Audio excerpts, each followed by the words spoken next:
एक शादी का प्रोग्राम चल रहा था कि उसी बीच उस शादी के प्रोग्राम में एक अनाउंसमेंट होता है और अनाउंसमेंट ये था कि इसी प्रोग्राम में एक शादी और होने वाली है और वो शादी किसी और की नहीं बल्कि एक भाई और बहन की होने वाली है, क्योंकि दोनों भाई बहन एक दूसरे से बेशुमार प्यार करते हैं। शादी में जितने भी लोग, पूरे गांव के लोग मौजूद थे, वो सब हैरान हो जाते हैं और जब वो दोनों भाई बहनों को देखते हैं तो दोनों ही एक दूसरे के लिए रो रहे थे और वो दोनों ये बोल रहे थे कि हम लोग काफ़ी सालों से एक दूसरे से प्यार करते हैं, हम भाई बहन ज़रूर हैं लेकिन हमारी प्रेम कहानी काफ़ी टाइम पहले से चल रही थी। और वहीं पर बैठकर वो गांव वालों को अपनी प्रेम कहानी की जो कहानी सुनाते हैं, वो सुनने के बाद सारा गांव एक हो जाता है और उनकी वहीं पर शादी करवा दी जाती है। लेकिन आखिर प्रेम कहानी भला एक भाई बहन की कैसे चली और रिश्तों को कलंकित करने पर पूरे गांव ने साथ क्यों दिया? ये जो पूरी कहानी है भाई बहन की,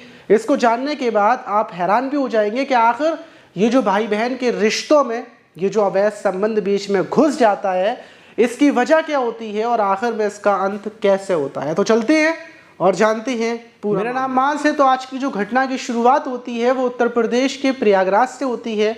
वहाँ पर रहने वाली अनीता मौर्य, जिसकी उम्र महज 24 साल थी, और आज अनीता मौर्य 19 अप्रैल को बहुत ज़्यादा खुश थी क्योंकि वो अपने मामा के यहाँ उत्तर प्रदेश के मुजफ्फरपुर शादी में जा रही थी। मामा की बेटी की शादी थी, लेकिन उसकी खुशी का ठिकाना नहीं था। उसने सारी पैकिंग कर ली थी, बहुत सारे कपड़े उसने रख लिए। तो उसके घर वाले बोल रहे थे कि शादी के लिए हम सिर्फ 1-2 दिन के लिए जा रहे हैं, तुम पूरा बैग तैयार कर ले रही हो, अपने सारे कपड़े तुमने रख लिए हैं, सारी चीज़ें रख ली हैं, भला इतनी ऐसी क्या बात है कि तुम्हें वापस नहीं आना? वो बोलती है कि मैं वापस आऊँगी लेकिन वहाँ पर कुछ कपड़े चेंज करूँगी, इस वजह से रखे हुए हैं। और अनीता मौर्य अपनी फैमिली वालों के साथ मुजफ्फरपुर पहुँचती है। वहाँ शादी के प्रोग्राम में, मैरिज होम में पहुँचती है। शादी का पूरा प्रोग्राम होता है, बारात आती है, लेकिन जब बारात लौट कर चली जाती है और अनीता मौर्य की फैमिली वाले उससे बोलते हैं कि चलो अब वापस चलते हैं, शादी का प्रोग्राम हो गया, तो अनीता साफ मना कर देती है कि अब मैं वापस नहीं जाऊँगी, मैं यहीं पर रहूँगी। फैमिली वाले पूछते हैं कि आखिर तुम क्यों रहना चाहती हो और तुम वापस कब जाओगी? तो बोलती है कि मैं इसी शादी के प्रोग्राम में खुद शादी करना चाहती हूँ। मैं अपने मामा के बेटे, जिसका नाम कमलेश मौर्य है, उससे बेशुमार प्यार करती हूँ, बहुत प्यार करती हूँ। और ये बात सुनने के बाद फैमिली वाले घबरा जाते हैं क्योंकि जो उसके मामा का लड़का था वो उसका भाई था और भाई से भला शादी कैसे हो सकती है और भाई से वो शादी करने की जिद क्यों कर रही है। इसी बीच जैसे ही उसका भाई कमलेश मौर्य वहाँ पर आता है तो वो भी उसके हाथ को पकड़ लेता है और वो रोने लगता है। वो ये कहता है कि मैं भी अपनी बहन से बहुत प्यार करता हूँ। गांव वाले थोड़ी देर के लिए हैरान हो जाते हैं क्योंकि वहाँ पर शादी के प्रोग्राम की बहुत भीड़ थी, सारे लोग मौजूद थे। लड़की की फैमिली वाले उसको मारने लगते हैं, गुस्से में आग बबूल हो जाते हैं, क्या इतनी भीड़ के बीच में हमारी बेटी ये क्या बोल रही है? क्योंकि ना शर्म, सारी इज्जत गांव वालों की बहुत ज़्यादा होती है। जो गांव के लोग होते हैं उनकी यही इज्जत होती है, पैसे से ज़्यादा वो इज्जत को महत्व देते हैं। और वहाँ पर जब अनीता ने ये बात बोली तो माता पिता आग बबूले होकर उसका हाथ छोड़ देते हैं और वो ये बोलते हैं कि अगर तुम्हें उससे शादी करनी है, उसके साथ रहना है तो तुम उसके साथ रहो, लेकिन ये तो बताओ कि आखिर तुम्हारी इससे तुम्हें एक दिन में ऐसा क्या हो गया कि तुम इसके लिए पागल हो गई हो, वो भी अपने भाई के लिए।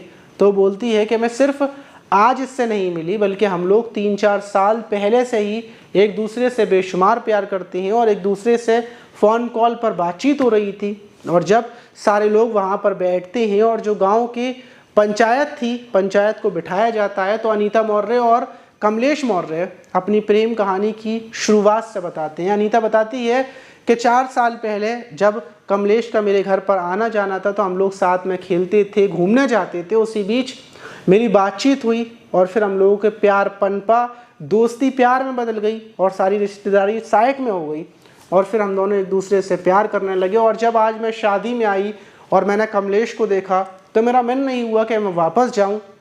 और ये बात सुनने के बाद अनीता की फैमिली वाले उससे बोल देते हैं कि आज के बाद हमारा तुमसे कोई रिश्ता नाता नहीं है। उसको वहीं पर छोड़ दिया जाता है, वो लोग अपने घर चले जाते हैं। अब दूसरी तरफ कमलेश की फैमिली वाले थे, गाँव वाले थे, और गांव वाले सारे लोग मिलकर ये फैसला करते हैं कि ये दोनों चाहे भाई बहन हों लेकिन एक दूसरे से प्यार करते हैं तो हम इनकी शादी ज़रूर कराएंगे। क्योंकि अनीता की फैमिली ने उसको छोड़ दिया है तो फिर अनीता के चाचा चाची उसके माता पिता की जगह लेते हैं और वहीं मंदिर के अंदर अनीता और कमलेश की शादी करवाई जाती है। कमलेश की फैमिली वाले राज़ी थे, वहाँ तमाम न्यूज़ वाले जमावड़ा लगा लेते हैं और ये खबर आग की तरह चारों तरफ फैल जाती है, क्योंकि किसी को यकीन नहीं हो रहा था कि आखिर एक लड़की ने अपने ही मामा के बेटे से शादी कर ली। दोनों भाई बहन होकर एक दूसरे से प्यार कर बैठे और दोनों की शादी होने के बाद लड़का अपनी विदा करवाकर उसको अपनी बहन को ही पत्नी बनाकर अपने घर ले आता है। लेकिन आखिर दोनों की मेन वजह क्या थी? तो देखिए, मेन वजह ये थी कि जब रिश्तेदारी, करीबी रिश्तेदारी होती है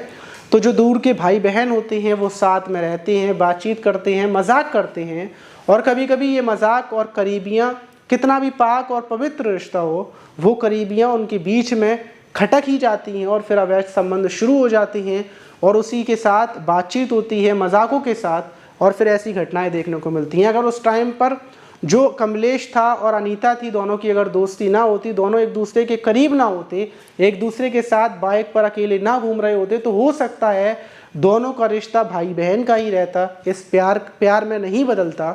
तो इसीलिए अपने जितने भी करीबी रिश्तेदार हैं आपके घर में, आपकी फैमिली वाले या फिर दूसरे लोग, उनकी रिश्तेदारी थोड़ी दूर ही रखिए, क्योंकि आज के टाइम पर वक्त ख़राब चल रहा है। ज़रूरी नहीं है कि हर कोई आपकी बहन के साथ या फिर अपनी बहन के साथ वो शादी करे, चाहे वो दूर का रिश्तेदार हो। ज़्यादातर घटनाएं ऐसी भी होती हैं कि वो लोग ज़्यादातर दूर के रिश्तेदार ही अपनी दूर की रिश्तेदार या करीबी रिश्तेदार जो बहन होती है उनके साथ गलत कर बैठते हैं, रेप कर देते हैं, ब्लैकमेल करते हैं और हत्या भी कर देते हैं। इसीलिए सेफ रहिए, सुरक्षित रहिए। और ये घटनाएं बताने का मकसद हमारा यही रहता है कि आप आने वाली मुसीबत को भांप सकें और उससे बच सकें। आप इस घटना पर क्या बोलना चाहिए कमेंट बॉक्स में ज़रूर बताइएगा। मिलते हैं किसी और वीडियो में।